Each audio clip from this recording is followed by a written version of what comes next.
If you're trying to decide between Plus500 and NinjaTrader, you're not alone. Both platforms are well known in the trading space, but they're designed for very different kinds of traders.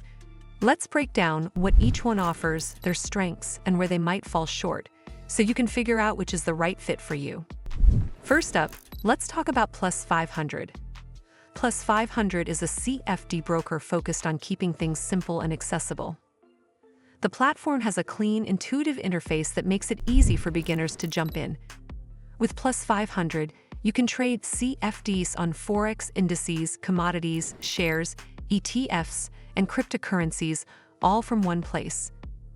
Risk management is also a strong feature, with tools like guaranteed stop-loss orders to help protect traders during volatile conditions. For anyone looking for a straightforward way to speculate on global markets, Plus500 delivers a user-friendly experience. But there are trade-offs. Plus500 doesn't provide deep research tools, advanced analytics, or algorithmic trading support. Since it only offers CFDs, you never actually own the underlying assets, so no dividends, no voting rights, and no long-term portfolio building. It's best suited for short-term traders who value simplicity over sophistication. Now let's turn to NinjaTrader. NinjaTrader is a very different kind of platform. It's designed for serious, active traders, particularly those who focus on futures and forex. Unlike Plus500, NinjaTrader gives you access to professional-grade charting, advanced order types, and highly customizable analytics. It also supports automated trading strategies, so if you want to build and run algorithms, NinjaTrader is a powerful option. Where NinjaTrader shines is in its depth.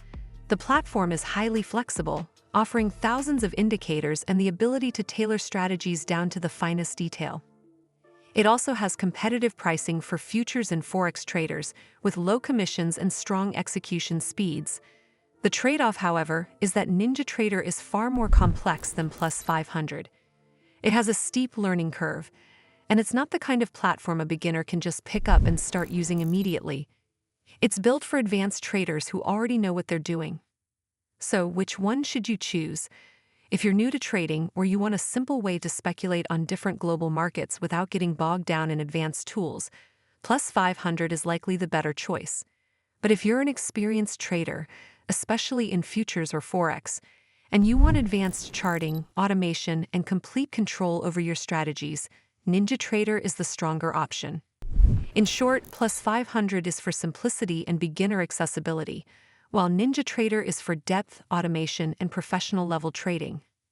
Both platforms are solid, but your choice really depends on whether you want a straightforward way to trade or a sophisticated platform to power advanced strategies. Well, that's all for this video. I hope you found this video helpful. And if you did, make sure you give this video a super thanks by clicking on the heart icon to help support the channel. And don't forget to hit the subscribe button. We'll see you in the next one.